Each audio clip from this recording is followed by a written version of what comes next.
Hello! Beef biryani குக்கரில் எப்படி பண்ணலான்னு பார்க்கலாமா? நான் இன்றைக்கி வந்து ஒரு 1/2 கிலோ அளவுக்கு அரிசியில் தான் செய்ய போகிறேன். ப்ரெஷர் பேனில் கொஞ்சம் எண்ணெய் வந்து போட்டு எண்ணெய் காஞ்சோடனே நெய், ஒரு 4 ஏலக்காய், கிராம்பு, 1 இன்ச் பட்டை, வெங்காயம் வந்து நல்லா வதங்கணும். வெங்காயம், உப்பு, கொஞ்சம் 4 பச்சை மிளகாய் காரத்துக்கு தகுந்த மாதிரி நீங்கள் போட்டுக்கோங்க. வெங்காயம் நல்லா கண்ணாடி மாதிரி வதங்கினோடனே புதினா, கொத்தமல்லி ஒரு 2 செகண்ட் கொஞ்சம் நல்லா வதக்கி விட்டு இஞ்சி பூண்டு பேஸ்ட் அதையும் ஒரு 2-3 செகண்ட் வந்து நல்லா வதக்கிட்டு, நான் இன்றைக்கி காஷ்மீரி மிளகாய்த்தூள், சாதா மிளகாய்த்தூள் சேர்த்துருக்கேன். அது கூட வந்து பட்டை, கிராம்பு, ஏலக்காய் தூள் அது 1 ஸ்பூன் அளவுக்கு போட்டிருக்கேன்.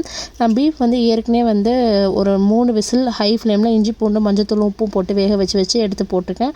அதோட ஸ்டாக் எடுத்து வச்சுருக்கேன். இப்போ கொஞ்சம் தயிரும் போட்டுட்டு கொஞ்சம் தக்காளி அதையும் போட்டு நல்லா மிக்ஸ் பண்ணிக்கலாம். ஒரு 5 நிமிஷம் நல்லா மிக்ஸ் பண்ணிவிட்டு ஒரு 2 டீஸ்பூன் அளவுக்கு லெமன் ஜூஸும் சேர்த்துக்கலாம். இப்போ அந்த ஸ்டாக் இருக்கு இல்லையா, நான் வந்து 1/2 கிலோ அரிசி எடுத்துருக்கனால அதுக்கு தகுந்த மாதிரி தண்ணி விட்டுருக்கேன்.